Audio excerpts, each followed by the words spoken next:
দেখো বন্ধুরা, বাইরে কি গরম আর কি রোদ বাইরে, মানে রোদ ঝলমল করছে।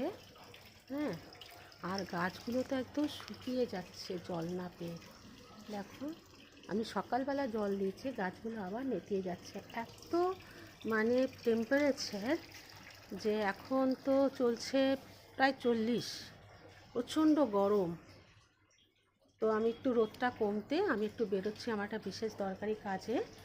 আর বাইরে ভীষণ রোদ, কিন্তু রোদের মধ্যেও আমাকে বেরোতে হবে, কারণ ঘরে বসে তো সবসময় হয়তো সকালবেলাটা আমি বেরোতে পারছি না, কিন্তু এই সময়টা একটুখানি রোদটা পড়েছে, তো এই সময় বেরোচ্ছি।